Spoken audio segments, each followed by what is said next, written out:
May nag-reach out sa atin sa Messenger, no. Meron siyang solar setup doon sa loob ng kanyang water station. And then sa hindi inaasahang pangyayari, nasunog.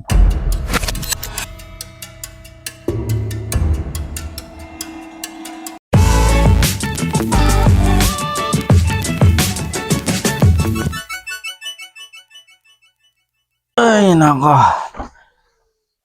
Ayan. So, magandang araw sa inyo, mga idol, no. Last week nga lang, kape muna tayo. So, last week nga lang, mga idol, ay nagkaroon tayo ng unboxing video tungkol sa JKBMS at saka yung aerosol fire extinguisher, di ba? So, sa mga nakapanood dyan, nagkaroon tayo ng video tungkol doon. And then, after a few days, mga idol, may nag-reach out sa atin sa Messenger. Sabi niya, idol, napanood ko yung video mo dun sa YouTube tungkol sa aerosol fire extinguisher, ganito, ganyan. And then, okay po, thank you ako. And then, bigla na siyang nag-open up, mga idol. Kaya pala siya nag-reach out kasi regarding dun sa napanood niyang video dun sa aerosol, no. So, kung maaga-aga nga lang daw sana niya na napanood yung ating video, siguro nakapaghanda siya sa hindi inaasahan na mangyayari, no. So, yung ating viewers nga pala, mga idol, ay meron siyang solar setup. So, ang nangyari, mga idol, isang napaka lupit na trahedya na hindi natin alam talaga kung kailan mangyayari yung mga ganitong klaseng trahedya, no. So, nung nalaman ko, mga idol, na malapit lang pala siya dito sa area ko, so agad kong pinuntahan. Sinabi ko kung pwede ba siyang dalawin, ganyan. So, umokay naman, pumayag naman siya. Kaya nga lang, nung pinuntahan natin, mga idol, is wala siya dun, sa hindi siya available. Biglang nagkaroon siya ng emergency na lakad. Pero tumuloy pa rin tayo, pinatuloy pa rin tayo. At ito nga yung nangyari, mga idol. Sunog, oh.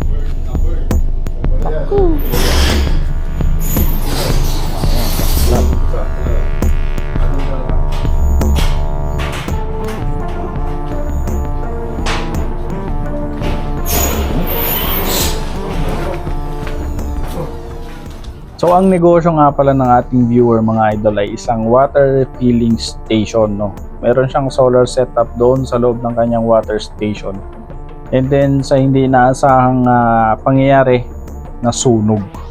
Pinakaunang dahilan nga, mga idol, kaya nag-solar yung ating viewer. Sabi niya sa akin, kwento niya sa atin, dahil nga sa kanyang negosyo na water refilling station. Dahil nga masyadong malaki yung kanyang konsumo araw-araw, so malaki yung kanyang binabayarang bill monthly. Kaya nag-decide si viewer, mga idol, na magpa-solar. Ang setup nga pala ng ating viewer, mga idol, ay isang 10 kilowatt na hybrid inverter. So parallel connection yung kanyang inverter. Dalawa yun na inverter na magkatabi daw. And then yung battery niya is nasa 300 AH mahigit. Kaya lang yung battery niya, mga idol, is hindi yung nabibili na buo, kundi yung dini-DIY na naka-stock. Ayan. So, hindi na tayo magbabanggit dito ng anumang brand.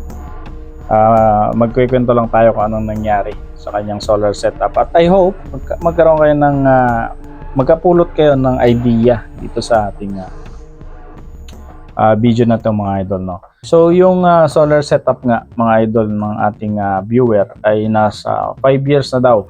So, 5 taon na niyang ginagamit. So, hindi naman siya nagkaroon ng mga problema, ganyan. Okay naman, good running condition naman. And then suddenly, ito, biglang nagkaroon ng problema. So, yun na nga, nasunog yung kanyang solar setup.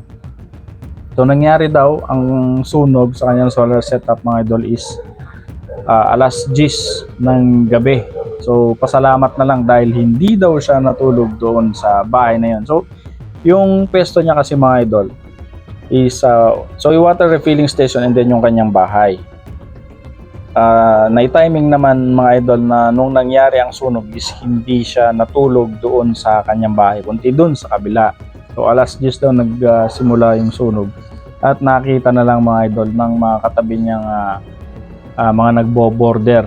So napansin daw nila na merong parang malakas na usok na lumabas doon sa kanyang pwesto ng kanyang water refilling station. And then napakabilis daw kumalat nung sunog. Though may mga responde naman mga idol, kaya lang siyempre kapag malakas talaga yung sunog is hindi mo talaga basta-basta yan maaapula mga idol. So pasalamat na lang talaga at may nakakita, kung hindi is may possibility na masunog pa yung katabi niyang bahay, no? So pati yung kanyang water refilling station mga idol is hindi naman totally nasunog yung mga aparato ng kanyang mga ginagamit sa kanyang water refilling station, no? Pero according dun sa nag-aayos ng mga aparato ng mga ganyan, mga tangke, mga water refilling station, no? So sabi niya, nakausap natin, is hindi na nga daw pwedeng ma-revive yung mga aparato, no? Kasi nainitan na daw yung kanyang mga tubo, tapos yung fiber tank ba yun, yung kapag ka nainitan daw is hindi na daw advisable na gamitin kasi magkakaroon ng deformity, hindi rin nila advisable na gamitin kasi hindi na daw ligtas, baka sumabog daw. So, nainitan na kasi ito kasi pwede pa siguro sa yung kaya lang Facebook na nainitan kasi. So, napakalaki yung loss ng nasunugan na ito, no? Napakahirap talaga kapag ganitong klaseng mangyayari na hindi mo inaasahan ang mangyari. So tinanong ko nga yung tao kung anong napansin niya sa kanyang mga baterya bago nagkaroon ng sunog. Meron ba siyang naamoy, meron ba siyang napansin na kahina-hinalang amoy kapag nadadaanan niya yung kanyang solar setup. Kasi yung solar setup mga idol, kung mapapansin mo, nandun lang siya sa gilid ng isang mismong pintuan. So kung madalas kang dumadaan doon, hindi naman posibleng hindi ka madalas dumaan doon eh. Madadaanan mo yon. So siguro mapapansin mo kung mayroong kakaibang amoy, pero na lang kung hindi sila pamilyar sa ganong klaseng amoy, no? So sabi niya hindi naman daw niya napansin kung meron siyang naamoy. And then yun na nga, nangyari na nga yung hindi inaasahan. So ayun yung nangyari mga idol, sunog, walang naiwan sa kanyang solar setup, no? Tsaka sa kanyang negosyo, naubos yung kanyang pinaghirapan. So napagkinabangan naman daw niya ng 5 taon. So parang nabawi niya naman daw dun sa 3 years. After 3 years simula na na-install yung kanyang solar setup, so nabawi naman daw niya yung kanyang nagastos, no? Kaya lang syempre nakakatrauma yung ganitong pangyayari. Kaya sabi niya nung napanood niya yung video natin regarding dun sa aerosol na fire extinguisher, siguro napabili siya. Kung napanood niya ng maaga or kung nagawa natin ng mas maaga yung ating video, siguro daw napabili siya at nailagay niya dun sa kanyang solar setup. Pero ganoon talaga mga idol kapag ang disgrasya, hindi natin alam kung kailan, hindi natin alam kung saan mangyayari, no? So hindi lang naman sa solar setup nangyayari to, maski sa mga ibang bagay mga idol hindi naka-solar setup, kung nagkaroon ng sunog, talagang magkakaroon ng sunog. Pero sa mga ganitong klaseng pagkakataon mga idol, pwede nating ma-lessen or ma-prevent yung mga ganitong pangyayari kung maglalagay tayo ng protection devices sa ating mga solar setup, or di man solar setup yan. Ayun na nga, sabi ko nga, unang protection natin sa solar setup is syempre yung BMS, circuit breaker, mga safety device, SPD. And then kung meron pa tayong pagkakataon mga idol na maglagay ng mga safety devices sa ating mga bagay-bagay, gaya niyang fire extinguisher, idagdag na natin mga idol yung mga ganyang klaseng protection para in case man magkaroon tayo ng maraming chance ng protection, no?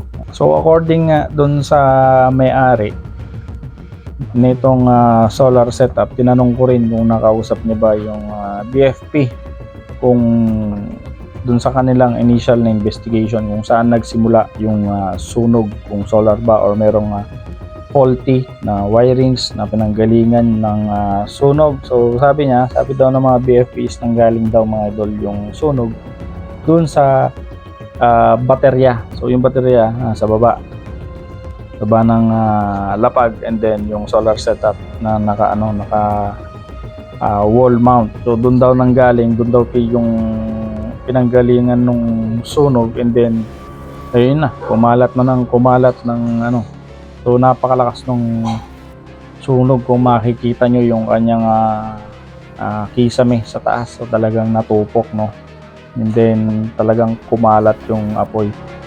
So naka-respond naman agad yung mga bumbero mga idol, kaya lang siyempre malakas talaga yung sunog, hindi mo talaga yan mapapatay agad.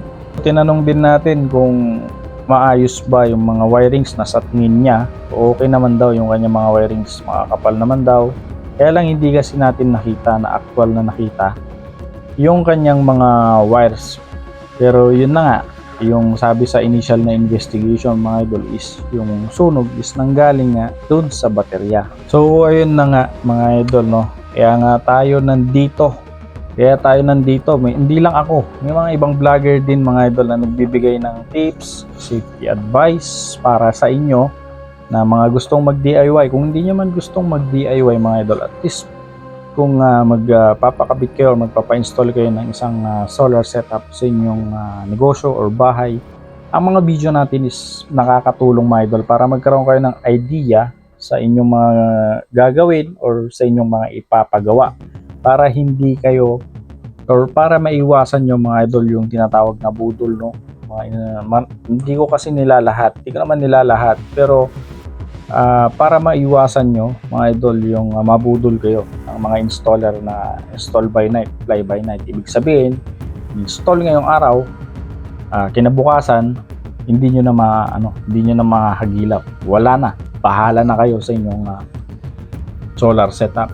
Ganon ang estilo mga idol. So para hindi kayo kawalan-walan ng idea sa mga ganitong klaseng bagay, kasi hindi biro mga idol ang nilalabas na pera or ginagastos kapag kayo magpapa-install ng isang solar setup sa inyong tahanan or sa inyong negosyo. Napakalaking investment mga idol ang ilalabas nyo.